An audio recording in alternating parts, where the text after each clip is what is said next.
मैंने मेहनत बहुत करी है, मैंने सब कुछ करा है, मैंने पीवाईक्यूज करे, मैम आपकी सारी स्ट्रैटेजी फॉलो करी है, आप जो बोल रहे थे वो किया है, अपने मॉडरेट चैप्टर्स जानती हूँ, अपने स्ट्रेंथ जानता हूँ, सब कुछ जैसा आपने बोला आप थ्रू आउट वैसे ही फॉलो कर रहे थे, लेकिन अभी भी मेरे मार्क्स नहीं बढ़ रहे हैं। 84 आवर्स जो मुझे वीक में पढ़ना है उसे मैं 2 पार्ट्स में डिवाइड कर रही हूँ। 42 आवर्स में एक काम करूंगी, 42 आवर्स उस वीक में मैं एक काम करूंगी। ये सब चीजें आपको मैं 1 वीक के हिसाब से सिखा रही हूँ। कई बार ऐसा हुआ होगा जब मैं पेपर कर रही होंगी तो मैंने जिस क्वेश्चन को ज्यादा टाइम नहीं देना चाहिए था मैंने उसको दे दिया होगा। ये गलतियां मैं एनालाइज करूंगी 7 आवर्स में। 2 से 5 बजे के बीच में तो पेपर करना ही करना है। This is mandate time. 2 से 5 एटलीस्ट एक पेपर तो आपका सॉल्व होना ही चाहिए। हेलो माय डियर स्टूडेंट्स, सो कैसे हैं आप सब? आई एम वेरी श्योर आप सब बहुत एंग्शियस होंगे, घबराए हुए होंगे। नीट का एग्जाम आने वाला है, just a week away. 1 week के बाद हमारा नीट का एग्जाम है और उस दिन डिसाइड होगा कि क्या हम डॉक्टर इस साल बन पाएंगे या नहीं बन पाएंगे। देखिए, सबसे पहले हमें ये सब को ये विश्वास रखना है कि भाई हम इस साल डॉक्टर बनेंगे ही बनेंगे।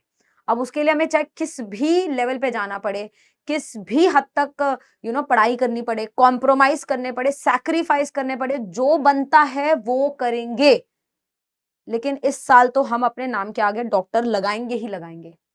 इस जुनून के साथ, इस जज्बे के साथ अगर आप कुछ काम करना चाहते हो बेटा, तो ही ये वीडियो आपके लिए वर्थ इट है। नहीं तो ये वीडियो आज आपके लिए वर्थ इट नहीं होगी, क्योंकि इस वीडियो में हम ये देखने वाले हैं कि अब 7 दिन बचे हैं हमारे नीट के एग्जाम के लिए। अब हमारी फाइनल रिजल्ट स्ट्रैटेजी क्या होनी चाहिए। ऐसी रिजल्ट स्ट्रैटेजी मैम बताएंगी आपको कि रिकॉर्ड ब्रेकिंग रिजल्ट आएगा, आपका रिकॉर्ड टूट जाएंगे। इतने मार्क्स आपने कभी नहीं अटेन करे जितने आप 1 हफ्ते में अपनी मेहनत, अपनी शिद्दत से इस बार इस स्ट्रैटेजी को फॉलो अगर आपने कर लिया तो आपका डॉक्टर बनने का सपना पूरा हो जाएगा। अगर ये जुनून है, ये जज्बा है, कुछ करना चाहते हैं, तो ये वीडियो जरूर देखिएगा, बहुत मजा आएगा। तो बेटा 1 हफ्ता बचा है हमारे पास, 7 दिन बचे हैं नीट 2025 के लिए, करेक्ट? तो अब हमें क्या करना है ऐसा कि हम अपनी मेहनत को, जो हमने मेहनत करी उसका रिजल्ट मैक्सिमम ला सके। देखिए, ऐसा मैं नहीं बोलूंगी, मैं बिल्कुल प्रैक्टिकल बात कर रही हूं आपसे। मैं बिल्कुल ऐसा नहीं बोलने वाली कि आपने अगर पूरा साल कुछ नहीं पढ़ा है तो आप ये स्ट्रैटेजी फॉलो करके एकदम 720 नंबर ले आओगे और डॉक्टर बन जाओगे। मुझे माफ करिए बेटा, ऐसा नहीं होगा। I am very honest with you, I am sorry to tell you this, but if you have not done anything till now and आप चाह रहे हैं आप 720 में से 720 लाए, नहीं।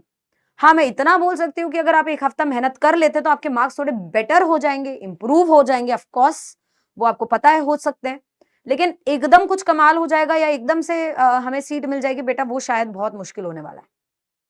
तो ये वीडियो उन बच्चों के लिए जिन्होंने साल भर मेहनत करी है, अपने टीचर्स को फॉलो करा है, अपने दिलो जान से अपने आप को इस इस चीज में झोंका है, और आज मेहनत करके वो जब पेपर दे रहे हैं, सब कुछ कर रहे हैं, लेकिन उनके मार्क्स कहीं ना कहीं उतने नहीं आ रहे जितनी उन्होंने मेहनत करी है।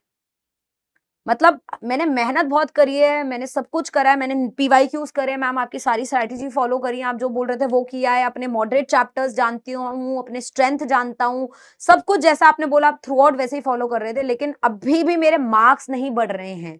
अभी भी कहीं ना कहीं मैं 550 पे या 600 पे अटका हुआ हूं, उससे आगे मुझसे नहीं बढ़ा जा रहा है। तो वो बच्चा जरूर इसको ध्यान से देखे और जरूर सोचे कि क्या हम 1 हफ्ते में कुछ ऐसा कर सकते हैं कि हम रातों रात 1 वीक के अंदर मेहनत करके अपने रिजल्ट को बहुत ज्यादा इंप्रूव कर दे। इतना इंप्रूव कर दे कि कहाँ हम 550 ला रहे थे हम 650 के पार पहुंच जाए, कहाँ हम 600 ला रहे थे हम 700 का टारगेट दे सके। हाँ, ये संभव है, दिस इज पॉसिबल। सो यही मैं आज की वीडियो में आपको समझाने वाली हूं कि ये हम लोग कैसे करेंगे कि हम जो इतनी मेहनत कर चुके हैं, हम सब कुछ हो चुका है, लेकिन फिर भी मार्क्स नहीं बढ़ रहे। तो एक बार को आपको ऐसा फीलिंग आ रहा होगा कि यार खलेरा फैल गया है, sorry for that word, but हम लोग अपने लाइफ में जनरली वर्ड यूज करते हैं जब सब बिखरा बिखरा सा लगता है, ऐसा लगता है कि यार अब क्या, कैसे संभालूं मैं इन सारी चीजों को, तो खलेरा फैल गया है, घबराहट होती है इस खलेरा संभालने में, कैसे करे। परेशानी होती है, मतलब करा सब कुछ है, मार्क्स नहीं आ रहे तो ऐसा लगता है उम्मीद टूट गई, मेहनत करने का क्या फायदा था। नहीं नहीं नहीं बेटा, ऐसा कुछ नहीं है, ऐसा बिल्कुल कुछ नहीं है। आपने अगर ऑनेस्टली मेहनत करी है, आपको 100% रिजल्ट मिलेगा। बट अब ये एक हफ्ता हमारे पास जो है ना, हमें अपना सारा खलेरा संभालना है, ठीक है। जैसे कभी कभी हम घर शिफ्ट करते हैं, है ना, तो क्या होता है, हम एकदम सारा सामान इधर से उधर मूव करते हैं और हम सब फैल जाता है। लेकिन अगर हम लगकर चीजों को संभालें, तो मुझे नहीं लगता इतना कोई बड़ा काम होता है। अब लगकर अगर सारे लोग मिलकर वो काम करना चाहें तो काम बहुत जल्दी हो जाता है। ऐसे ही कुछ है, देखिए आप और हम मिलकर जो खलेरा फैला है ना, इसको संभालना चाह रहे हैं। इसके लिए ही मैं आई हूं कि मैं आपको बता सकूं हम क्या स्ट्रैटेजी रखने वाले हैं, राइट। तो पहली चीज इस स्ट्रैटेजी की जो होने वाली है वो ये है बेटा, हमें एनी हाउ 12 to 14 आवर्स तो स्टडी करना ही करना है। उसका तो कोई मतलब एक्सक्यूज मैं उसमें आपको दे नहीं सकती। आपको एवरी डे ये मैं बात आपसे कर रही हूँ हर दिन की, एवरी डे आपको 12 to 14 आवर्स तो स्टडी करना ही करना है। जैसे एक गाड़ी होती है ना बेटा, उसको बार बार चलाते हुए, कोई मशीनरी होती है जो बार बार हम चलाते हैं ना, तभी वो चल पाती है, उसकी एफिशिएंसी अच्छी होती है और वो अच्छे बेटर रिजल्ट दे पाती है। अगर आप उसे बहुत टाइम तक यूज ना करो ना, तो कहीं ना कहीं जब आप उसे अचानक से एकदम से यूज करते हो तो फिर वो सही नहीं हो पाता। जैसे घर में मेरे एसी लगा हुआ है और मैंने बहुत टाइम से, साल भर से उसे यूज ही नहीं किया है। अब मैं एक दिन चलाऊंगी तो शायद वो उतनी अच्छी कूलिंग ना दे पाए, उसमें से कुछ आवाज है, कुछ डिस्टर्बेंस है। ये मेरा मोटो है आपको समझाने के पीछे कि आपने पूरे साल भर तो पढ़ा है, लेकिन अगर आप इसे एक हफ्ते में कुछ भी कंजूसी कर देते हो, इसे एक हफ्ते आपका मोमेंटम ब्रेक हो जाता है, तो बेटा वो मोमेंटम ब्रेक का रिजल्ट, खामियाजा ना आपको फाइनल पेपर में भुगतना पड़ेगा। तो कृपया करके इस चीज का ध्यान दे कि आपका मोमेंटम जो बना हुआ है ना पढ़ने का, वो ब्रेक ना हो। मोमेंटम अपना जारी रखें, पहली चीज ये तो आपको ध्यान रखना, आपका मोमेंटम ऑन होना चाहिए। दूसरी चीज, आपको रिजल्ट की परवाह करे बिना अपनी मेहनत में भरोसा रख के पढ़ना है। ये वो समय नहीं है कि मैं अपने रिजल्ट की परवाह करूं कि मैं ऐसा कर लूंगा, मेरे इतने मार्क्स आने चाहिए, मेरे उतने मार्क्स आने चाहिए। नहीं, हमारे कितने मार्क्स आने चाहिए, हमारा क्या होगा, वो ईश्वर, हमारी डेस्टिनी डिसाइड करेगा। हमारे हाथ में बस एक ही चीज है, हम अपना 100% झोंक दें, हम अपने 100% मेहनत उसमें लगा दें। तो इस मोटिवेशन के साथ कि भाई मेरे हाथ में जो काम है ना, मैं उसमें गलती नहीं करूंगी। बाकी जो होना है, जो ईश्वर ने दिखाया है, जो ईश्वर ने मेरी डेस्टिनी में लिखा है, वो तो उसको हम में से कोई भी नकार नहीं सकता। वो तो जो होना है वो हमारे लिए अच्छा ही होगा। लेकिन हमारे हाथ में फिलहाल जो है वो है अपने समय का अच्छा यूटिलाइजेशन। हमारे हाथ में जो है वो है अपनी मेहनत करना, इसमें हम कोई कमी ना छोड़े। तो हम 10 to 12 आवर्स जो हम पढ़ते थे, अब उसको थोड़ा और एक्सटेंड करेंगे, अपनी बाउंड्रीज को थोड़ा एक्सटेंड करेंगे और 12 से 14 घंटे ऑलमोस्ट हम लोग पढ़ना चाहेंगे। तो 12 to 14 आवर्स बेटा अगर हम पढ़ते हैं, और मान लो मोटा मोटा मैं लेके चलती हूँ कि आप 12 आवर्स पढ़े, ठीक है, वैसे आपको 12 को एक्सटेंड करना, बट मिनिमम आपको 12 रखना ही है। तो एक हफ्ते में बेटा 7 दिन बचे हमारे पास, तो हमारा टोटल स्टडी टाइम पूरे वीक का आएगा 84 आवर्स। ठीक है, आप थोड़ा मैथ्स के थ्रू मैं समझाऊंगी, फिर मैं आपको ये भी बताऊंगी कि आपको पूरे दिन में क्या करना है। आप घबराइए मत, आप वीडियो तक बने रहिए, पूरी चीजें देखिए, मैं आपको एक एक चीज बहुत बारीकी से समझा रही हूँ, ध्यान दीजिएगा प्लीज। तो हमारा 12 आवर्स एक दिन का जो है स्टडी टाइम रहना है, और हमें क्योंकि पूरे वीक 7 डेज ये काम रिपीट करना है, रिपीटिशन करनी है, तो 12 into 7 84 आवर्स मोटे मोटे मेरे पर वीक का स्टडी टाइम आएगा, जिसको बेटा मैंने 2 पार्ट्स में डिवाइड कर दिया है, 42 आवर्स और 42 आवर्स। मतलब 84 आवर्स जो मुझे वीक में पढ़ना है, उसे मैं 2 पार्ट्स में डिवाइड कर रही हूँ। 42 आवर्स में एक काम करूंगी, 42 आवर्स उस वीक में मैं एक काम करूंगी। ये सब चीजें आपको मैं 1 वीक के हिसाब से सिखा रही हूँ। तो 42 आवर्स उस वीक में आप सिर्फ पेपर लगाएंगे, 42 आवर्स आप उस वीक में सिर्फ रिविजन करेंगे। ठीक है, क्या बोला मैंने, मैं वापस से बता रही हूं। 42 आवर्स उस वीक में आप क्या करेंगे, पेपर्स लगाएंगे। 42 आवर्स वीक में बेटा आप क्या करेंगे, रिविजन करेंगे। देखिए आपने अगर आपने सुना हो या आपकी स्ट्रैटेजी वीडियो आपने देखी भी हो, तो हम लोग बोल रहे थे पेपर के थ्रू आपको रिविजन करना है, करेक्ट, बिल्कुल करना था। लेकिन अब लास्ट के हफ्ते में ना पेपर के थ्रू तो रिविजन करना है, लेकिन फाइनल रिविजन भी करना है। एक बार सारे नोट्स देखने हैं, एक बार सारे शॉर्ट नोट्स पढ़ने हैं, एक बार सारे फॉर्मूला पढ़ने हैं। क्योंकि कभी कभी पेपर के थ्रू रिवीजन करने में ऐसा होता है कि कोई पर्टिकुलर छोटा सा टॉपिक हो जो पेपर में पूछा ही ना गया हो अभी तक, तो वो फॉर्मूला हम भूल गए हो और नीट में आ जाए, तो वो तो हम कर ही रहे हैं, लेकिन साथ में हमें लास्ट फाइनल मोमेंट पे अपने सारे नोट्स को रिवाइज दोबारा करके जाना है। तीनों सब्जेक्ट्स को, फिजिक्स, केमिस्ट्री, बायो, तीनों को अच्छे से करना है। कोई भी ऐसा पोर्शन जो हमें लगता है हम भूल सकते हैं, हमारे टीचर ने बोला था इंपॉर्टेंट है, अभी तक हमने रिवीजन नहीं करी है, सारी short notes, everything needs to be revised once again before we sit into final exam. So 42 hours we will be giving for papers. This 42 hours we will be giving for revision. अब paper आप 3 hours का देते हैं, right? अब मैं इसमें थोड़ा सा चेंज करूंगी, आपको समझाती हूँ क्या बोल रहे हैं. पेपर्स आप 3 आवर्स का देते हैं, 42 आवर्स पूरे वीक में आपको पेपर्स देने हैं. तो कुल मिला के अगर मैं इस तरीके से देखूं तो मैं कितने पेपर्स दे पाऊंगी? मैं कुल मिला के एक हफ्ते में 14 पेपर्स देने की कोशिश करूंगी. 14 पेपर्स मुझे एक वीक में देने. तो ये 14 पेपर्स मुझे कितने में देने बेटा? पर वीक देने, हर एक वीक में. इसे 1 वीक कर देते हैं, इन 1 वीक. तो एक वीक में बेटा मुझे एक्चुअली कितने पेपर्स लगाने हैं? 14 पेपर्स लगाने हैं, करेक्ट? अब 14 पेपर्स मुझे कैसे लगाने? क्योंकि अगर मैंने 3 घंटे के हिसाब से अपने पेपर्स लगाए तो मैं तो सिर्फ 14 घंटे पेपर ही दे पाऊंगी, इसका रिवीजन नहीं कर पाऊंगी. तो यहां पर मैंने आपकी प्लानिंग को थोड़ा सा चेंज कर दिया. अब मैं आपको कुछ और बोल रही हूँ, जरा ध्यान से समझेगा. थोड़ा अटपटा जरूर लगेगा, लेकिन बहुत काम की स्ट्रैटेजी है, बहुत दमदार स्ट्रैटेजी है बेटा ये. आप क्या करो, जो आपको ये 14 पेपर लगाने हैं ना पूरे हफ्ते में, आप हर पेपर को सिर्फ 2.5 घंटे में लगाओगे. आप 3 घंटे में पेपर को नहीं लगाओगे, आप सिर्फ 2.5 घंटे में पेपर करो. और ये मैं क्यों बोल रही हूँ कि आपको पेपर सिर्फ 2.5 घंटे में लगाना है? ये मैं इसलिए बोल रही हूँ आपको पेपर 2.5 घंटे में लगाना है, क्योंकि देखो हमने ये पहले से डिसाइड किया था कि हमारा मेजर और प्राइम फोकस रहेगा हमारी स्ट्रेंथ और हमारे मॉडरेट चैप्टर्स. जो हमने नहीं पढ़ रखा वो तो हमें छूना ही नहीं है, या फिर कुछ ऐसा अगर बहुत ही क्रिटिकल आया जिसमें बहुत ज्यादा कैलकुलेशन है, वो भी हमें नहीं छूना है. और नीट का एग्जाम है बेटा, पैटर्न बदला है पिछली बार के हिसाब से. इस बार अगर आप देखोगे तो 20 मिनट आपको कम भी मिल रहे हैं, और वो ऑप्शंस भी आपके हट चुके हैं. जो आपके सेक्शन बी में ऑप्शंस आते थे वो भी अब आपके पास नहीं है. तो आपके पास तो जितने सवाल है आपको सब लगाने हैं. तो आपको टाइम को बहुत बैलेंस करके चलना है. जो ओएमआर फिलिंग वाला टाइम आप पहले 20 मिनट्स वाला बफर ले लेते थे 20 मिनट का, वो अब आप नहीं ले सकते. अब आपको 3 घंटे में पेपर करना भी है और ओएमआर भी भरनी है. तो मेरा ये कहने का मतलब है, अब एक हफ्ता अगर मैं 2.5 घंटे में पेपर करने की कोशिश करूं, हो सकता है 1-2 पेपर में मुझे तकलीफ हो, लेकिन तीसरे चौथे पेपर से मेरा हाथ सेट हो जाएगा. मैं 2.5 घंटे में पेपर करने की कोशिश करती हूँ विद ओएमआर, करेक्ट? तो मेरी स्पीड बढ़ेगी. दूसरा, मेरे को प्रेशर में काम करने की आदत बन जाएगी, क्योंकि नीट में तो बहुत प्रेशर होता है भाई. अभी आप अपने घर पे जिस प्रेशर से काम कर रहे हैं, जिस एनवायरमेंट में काम कर रहे हैं, आई एम वेरी श्योर आप लोग इस फीलिंग को समझ पाएंगे कि आप नीट का एग्जाम देने जाएंगे तो ये प्रेशर इंटू 2x होगा.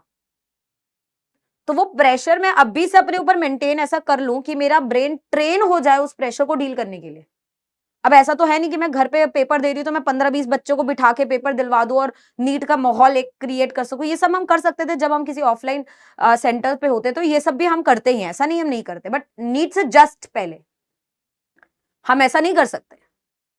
तो हम लोग क्या करेंगे, अपने ऊपर थोड़ा सा प्रेशर मेंटेन करेंगे. 2.5 आवर्स में पेपर देने की कोशिश करेंगे, ताकि हमारा ब्रेन इस प्रेशर कंडीशन में भी एफिशिएंटली वर्क करना सीख जाए. तो मैं ये नहीं बोल रही डे 1 का जो आप पेपर देंगे उसमें 2.5 घंटे में आप एकदम फोड़ने वाले हैं, बहुत ही मजेदार कुछ होने वाला है, नहीं. 1-2 पेपर आपको लगेंगे, आपके दिमाग को लगेंगे सेट होने में, 2.5 घंटे में ही करना है पेपर. लेकिन तीसरे चौथे पेपर से आपकी एफिशिएंसी बढ़ने वाली है, आपका थॉट प्रोसेस बढ़ेगा, आपकी कैलकुलेशन फास्ट होगी.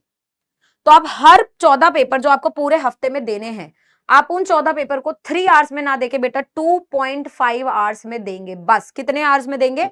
2.5 आवर्स में देंगे.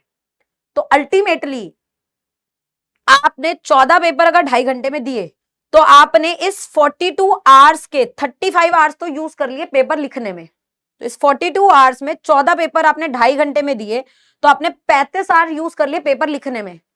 तो ये जो 7 घंटे मेरे बचेंगे ना बेटा, क्योंकि मैंने सारे पेपर में से आधा आधा घंटा कम किया है, तो वो जो 7 घंटे मेरे पास बचेंगे ना, उसमें मैं एनालाइज करूंगी. Analysis I told you is way more important than writing the paper. तूने पेपर 2.5 घंटे में सॉल्व करने की कोशिश करी. कई बार ऐसा हुआ होगा मुझसे आती हुई चीजें टाइम कंस्ट्रेंट की वजह से छूटी होंगी. कई बार ऐसा हुआ होगा जब मैं पेपर कर रही होंगी तो मैंने जिस क्वेश्चन को ज्यादा टाइम नहीं देना चाहिए था, मैंने उसको दे दिया होगा. ये गलतियां मैं एनालाइज करूंगी 7 आवर्स में.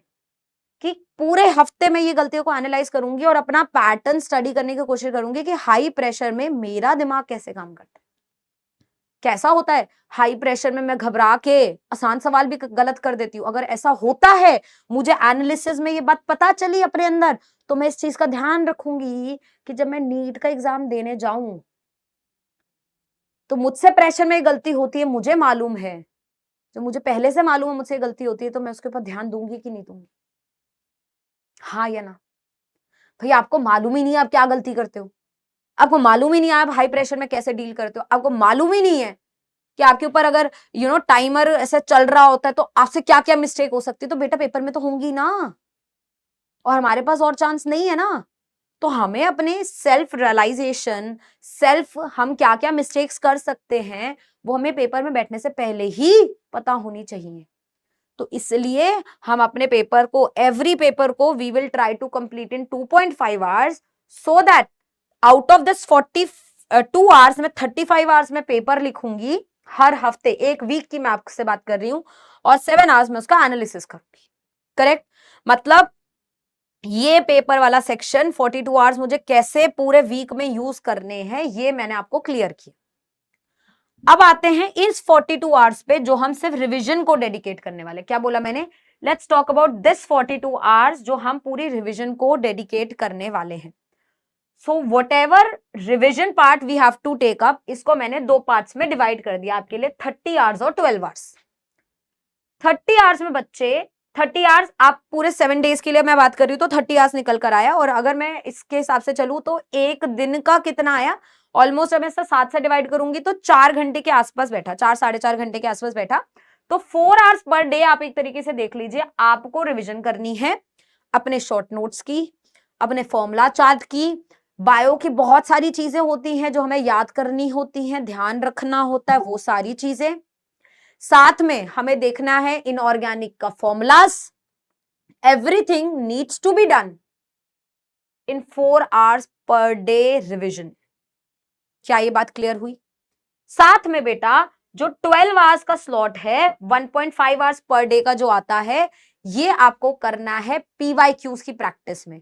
So this 12 hours will be going for PYQs. तो मान लो एक एग्जांपल के थ्रू मैं आपको समझाती हूं कि आज दिन की शुरुआत में जो मुझे 4 आवर्स रिविजन करना था, उस रिविजन में मैंने इनऑर्गेनिक केमिस्ट्री करी, जिसमें मैंने डीएनए ब्लॉक पढ़ा, कोऑर्डिनेशन पढ़ा, केमिकल बॉन्डिंग पढ़ा, ये सारी चीजें पढ़ी। तो अब मैं क्या करूंगी, जो 1.5 घंटा रिविजन के बाद का जो 1.5 घंटा होगा, that I will go for my PYQs of all those chapters which I have revised here. आपने बायो का जो रिवीजन करा उसके पीवाईक्यू, फिजिक्स का जो रिवीजन किया उसका पीवाईक्यू, केमिस्ट्री का जो रिवीजन करा उसका पीवाईक्यू। मतलब दिन में 4 आवर्स आप रिवीजन कर रहे हैं, 1.5 आवर्स आप जो रिवीजन कर रहे हैं उसका पीवाईक्यू लगा रहे हैं, और साथ में आप पेपर भी दे रहे हैं 2.5 घंटे में।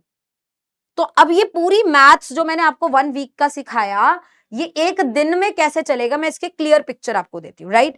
तो ओवरऑल ये बात आपको समझ आई कि पूरे हफ्ते मुझे 42 आवर्स पेपर लिखने में जाने हैं, 42 आवर्स मेरे रिवीजन में जाने। पेपर लिखने का 35 घंटा तो उससे पेपर लिखने का है, 7 घंटा एनालाइज करने का है, और रिविजन में 30 घंटा जो है मेरा पढ़ने का है, और 12 घंटे मेरे पीवाईक्यू सॉल्व करने के। तो मैंने आपको पीवाईक्यू इसमें इंक्लूड कर दिया है, मैंने आपका शॉर्ट नोट्स वगैरह का रिवीजन इसमें इंक्लूड कर दिया है, मैंने आपको इसमें मॉक टेस्ट जो आप दे रहे हो उसको इंक्लूड कर दिया है, जो मॉक टेस्ट आप दोगे उसका एनालिसिस को भी इंक्लूड कर दिया। मतलब कोई भी चीज स्किप करी ही नहीं है, बस तरीके से अरेंज कर दिया है, खलेरा संभाल दिया है तुम्हारा, ठीक है? अब ये देख लेते हैं मोटा मोटा कि एक दिन का बच्चे का शेड्यूल क्या रहने वाला है। तो मैम इतना सब कुछ आपने बता तो दिया है कि 7 डेज में आपको ये करना है, इतनी मैथ्स में तो हम कैसे करेंगे? तो हम आपको ये समझाने वाले कि 1 डे में ये सब चीजें कैसे इंक्लूड होंगी। तो ये 1 वीक का था, अब 1 डे में आप इसे कैसे करने वाले हो मैं इसको समझा रही हूँ। थोड़ा मोटा टाइम आप अपनी तरफ से फ्लेक्सिबल हो, ऊपर नीचे कर सकते हो, लेकिन जो आवर्स डेडिकेटेड है बेटा उसको कृपया ना चेंज करें, तो आपका इफेक्ट काफी अच्छा आएगा। तो मानते हैं अगर आप 8 बजे उठने वाले बच्चे हैं, मॉर्निंग में आप कितने बजे भी उठते हैं, मतलब मैं 8 बजे से लेके चल रही हूँ, 8 बजे तो एनी हाउ आप पढ़ने बैठ जाइए। सो अगर आप 8 आवर्स बैठ रहे हैं तो 4 आवर्स का, जैसे मैंने आपको बोला 4 आवर्स पर डे आपको रिवीजन देना है, तो आप उठते ही 8 से लेकर 12 बजे तक अपना रिवीजन कर लेंगे। अब रिवीजन में आप कैसे करने वाले हैं, आप सारी बायो भी पढ़ेंगे, आप उसमें केमिस्ट्री भी करेंगे, आप उसमें फिजिक्स भी पढ़ेंगे, वो आप अपने हिसाब से देख सकते हैं कि आपको कितना टाइम बायो में चाहिए, कितना टाइम फिजिक्स में चाहिए, कितना टाइम केमिस्ट्री में चाहिए, क्योंकि कुछ रिवीजन आपने पहले भी करी होगी। तो अपने रिवीजन को जो है आप इन 4 आवर्स डे में, स्टार्टिंग में, दिन की स्टार्टिंग में ही अपने रिवीजन को करेंगे। करेक्ट।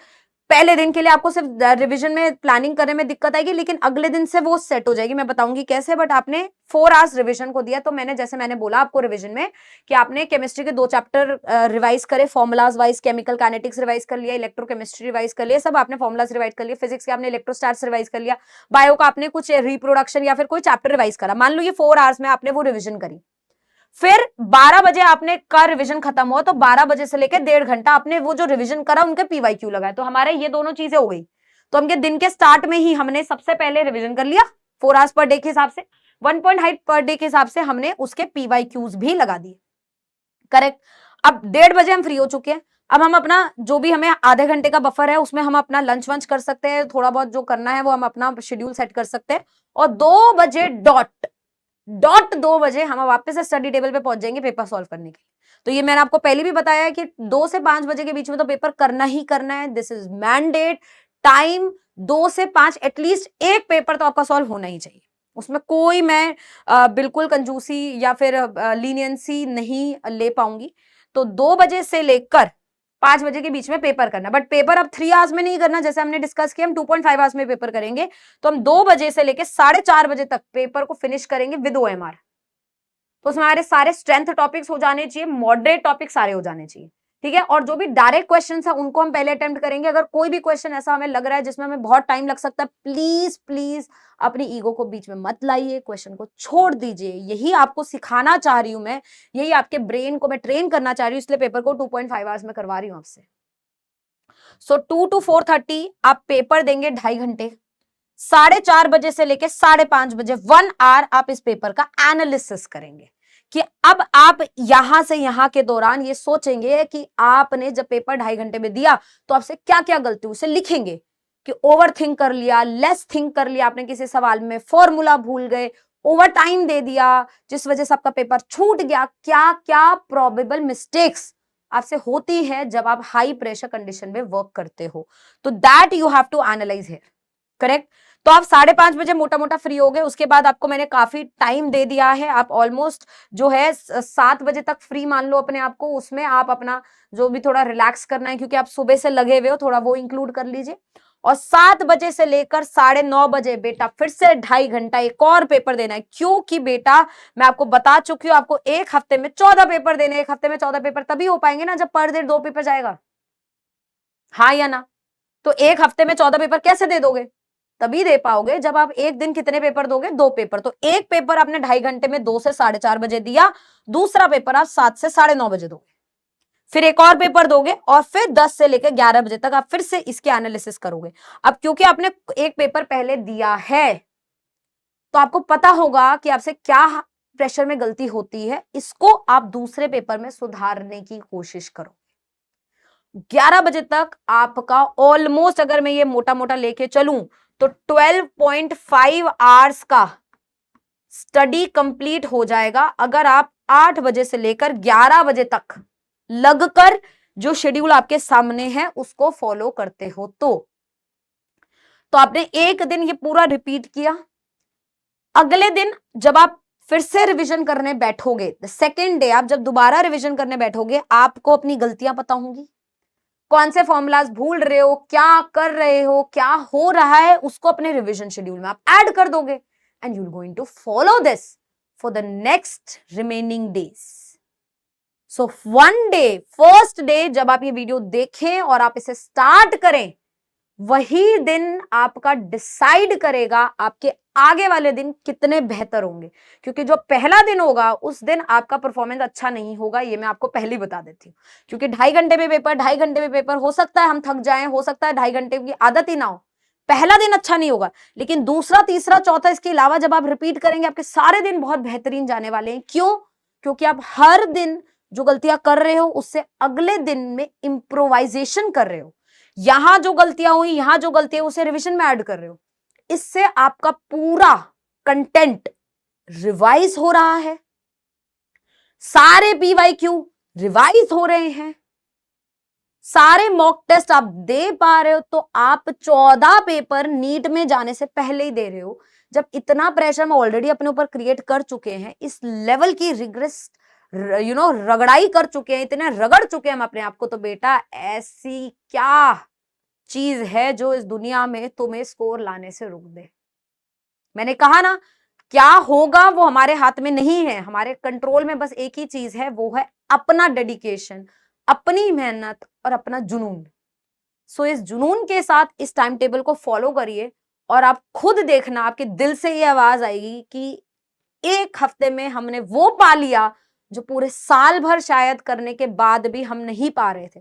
तो ये बेस्ट टेक्निक है जिससे आप अपने सारा जो फैलाव हुआ है उसको संभाल सकते हो, राइट? चलिए, all the best for your NEET 2025। Thank you so much.